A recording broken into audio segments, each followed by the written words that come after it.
Hello and welcome to Metra AV Tech Tips Solutions. I'm Brent. I'm Adam. And we're here to talk about one of our products based on our Wednesday discussion, which was section 3 of the CEDIA HDMI guide. Well, it was our part 3, but it was sections like 2.5 through 3, and then a tiny bit of 4.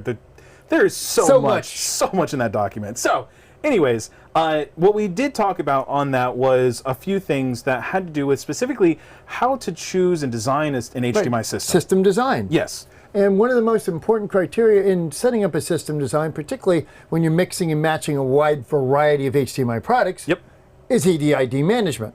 So how do you get away with doing EDID management, Adam? Well, you can use one of our matrices, our HDMI matrices. That's first and foremost. Now, we have a total of technically 5. We have 5 matrices that are HDMI matrices. We have the CS-44 and 44, CS-44M and CS-44M HDBTS. Then we also have the CS-88M and the CS-88M HDBTS. HDBTS. And there's one more that we have that we're not talking about today, but it's the CS-44MEE. Right, the lightweight version. The lightweight version, yeah. So that one's actually, we'll talk about that one on another day because that's a really cool one and it has some of the same features that this one has. But this is the one that we have that has the most capabilities for commercial EDID, for EDID management. Yeah, commercial, residential, and EDID management. So let's go ahead and talk about what we have here. This here is the, and actually I'm going to go ahead and give a top-down shot. Okay. Okay. So what we have here, of course, there's actually 2 units sitting here. We have the CS-88M as well as the CS-80M HDBTS. So these guys here, the CS-88M here, this is the quick switching model, so there's no HD-based outputs on this unit. Then this one here is the HD-based output as well as HDMI out. Right, so they're mirrored. Yes, exactly. So with these guys here, we also have the 4x4 versions of these. It's the same idea, just in 4x4 instead of 8x8. Really great setup with this one. There's many different ways to control it. First and foremost, we have the IR capabilities of controlling this. Because there's still jobs out there that use it. Yep, exactly. And I believe right there are the remotes. If you grab one of those. You want to take it out of the package so you can this show? here, yeah, that's okay. We'll do this. So this is the 4x4 remote. There's one more remote. That's the 8x8. It's got some more buttons on it, basically. So that one, there just it not is. some more, much more. Much more. So this one here is the 8x8 and the 4x4. So with those remotes, you can control this over IR. The cool thing about the IR is that it does work over the HD-based-T. So if you use the IR receiver on the HD-based-T receiver, you can control the matrix from that IR input. And it also has an emitter output. Yes. So you can control other devices. Yep. As well. Yep. So you've got IR in and IR out, so you can send IR forward to a specific zone. That's right. As well as receive IR back from a specific zone. That's right. So if you're using the IR out here, you can control local devices to the matrix, which would normally be the ones here for the inputs. Or if you have a control system, you can use the IR in, then you can go out the HD-based-T output to control the display or something else that's at that end. Now we've also got, while we're back here, RS-232 and for HDB into HDBT input and standard 9-pin. That's right. So the RS-232 control is for controlling this device specifically. Now, if you want to control something on the other side of the HD-based-T receiver, because there's an RS-232 output, you use this port here, or a jack. You use this port here to allow you to send that command out there. And you actually just flag which output that it's supposed to go to. Which is done in the serial commands. Yep, exactly. So this is a full 18 gig device, so you're able to do HDMI 2.0, or what used to be known as HDMI 2.0. Inputs here, so it's up to 4K 60 HDR. Then you can go out either through the HDMI output or the mirrored HD-based-T output as well. So it has, so for instance, output 1 shows the same thing on the HDMI and the HD-based-T out. Yes, it does. Now, while we're here, because you're at this end, just so you know, there is also an IP control interface on this. That's right. Yep. So there's a tremendous amount of flexibility on this device. While you're up there talking about that, we also have audio breakout capabilities as well. That is also on the quick switching model as well, so you can actually break out the audio. Now, the cool thing about this audio is that it's matrixed, which means that you can have each of these outputs for the audio either follow a specific input or follow a specific output, or if you want something completely different, you can have it be matrixed and you can tell it specifically what to listen to, well, basically what to break out. To output. Yes. Now, this does not include a Dolby Digital down mix. Correct. So if you're going to use this with the analog jack, you do need to set your sources into two-channel audio. That's right. Now, it does have the SPDIF outputs or digital coax output. Yes, which can do multi-channel. Can do digital, yes. It can do so if you do need to down mix, you need to pass forward a Dolby Digital signal. Yes. But still down mix, we do have an audio breakout that does that, the ABOD. Yes.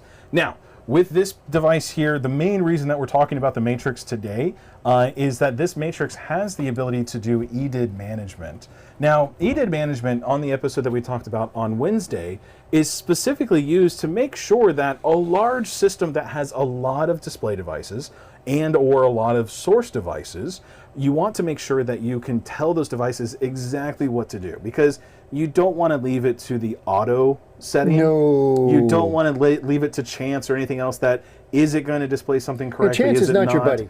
So the nice thing also is that there are other matrix systems out there that do like a calibration where they will scan all of the displays and find out what the highest common denominator is. Those are great because it's fairly automatic. However, there's no tuning to that. So you can't say, yes, these are, I do have a 1080p display in there somewhere, but I don't care that it's 1080p because I'm dedicating a certain source to that. Yes, and as mentioned in Wednesday's presentation, if you use one of our splitters that has the built-in scaler, like the 1x2 or the 1x4, you can come out of this and hit a 4K HDR set or 1080p or 720 or any combination. Actually, that box right there on top is one of the 1x2s.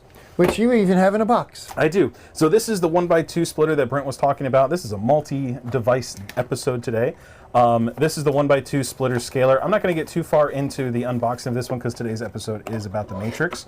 However, what this device is capable of doing is taking an HDMI 2.0 or an HDMI 4K signal with HDR at 60 frames per second and downscaling it to something else. To whatever TV it negotiates with. That's right. So what you can do is you can have the output of the Matrix going from, let's say you're using one of the outputs that's a 4K output into this, then you can have your 1080p plugged into HDMI out 1, or I believe in this case, I think it's 2 is the primary output. But then that will automatically scale the 4K image down to 1080p, which ensures that that 1080p display can watch anything that this Matrix is able to display. But it also ensures that 4K goes to the TVs that can do 4K. Exactly. That way everything has 4K. So you're not scaling down to the highest common denominator, which is actually low. Yeah. Well, the highest common denominator. Yeah, exactly. So it's an awesome solution. Now, also built into all of our matrices is another feature that we discussed in the previous week's presentation, which is hot plug. Hot plug, yes. Because we can do hot plug interrupt. Yes, we can.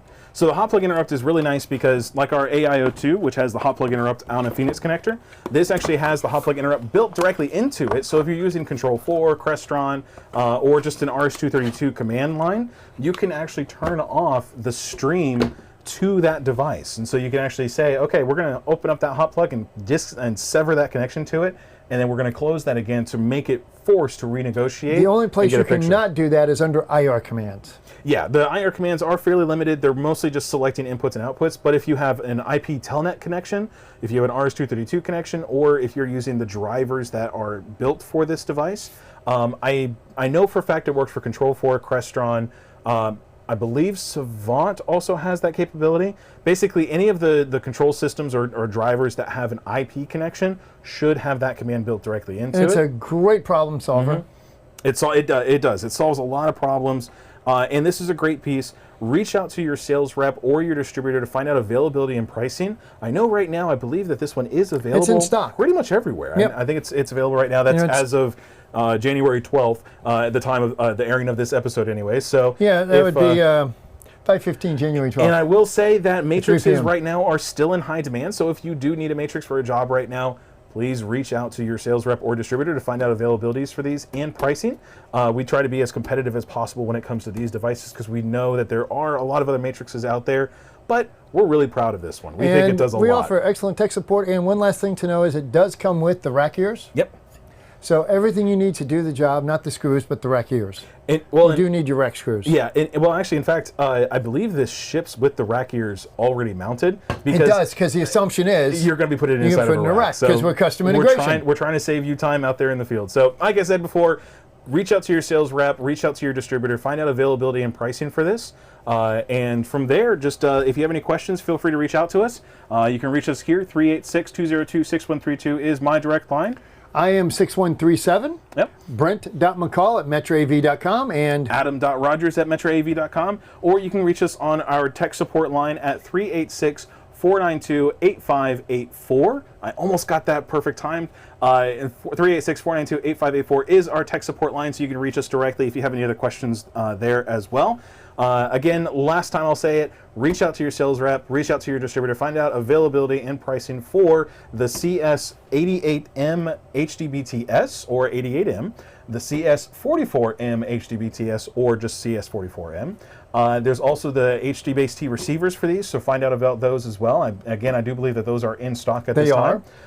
So definitely check those out. Check out the CS-1X2 HDM SPL5. This is that splitter scaler that we talked about. And it's a great problem solver. We also offers a 1x4 and I believe a 1x8. Yeah, that's true. Yep, a 1x4, 1x8, and a 1x2. So it solves a lot of problems. We use it a lot as a troubleshooting device and for just solving problems in general. So yes, what you guys don't see on the video is how many other displays we have floating around that are various vintages. Yes, exactly. For testing. So, as always, everybody, thank you for checking out today's episode. Come back next week where we will talk about another one of our devices on our Friday episode.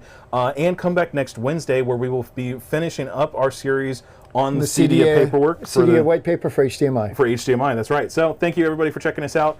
I'm Brent. I'm Adam. Reboot early. Reboot often. Don't cut your wires too short. Turn off CEC. Call tech support. And have a great weekend. We'll see y'all next time.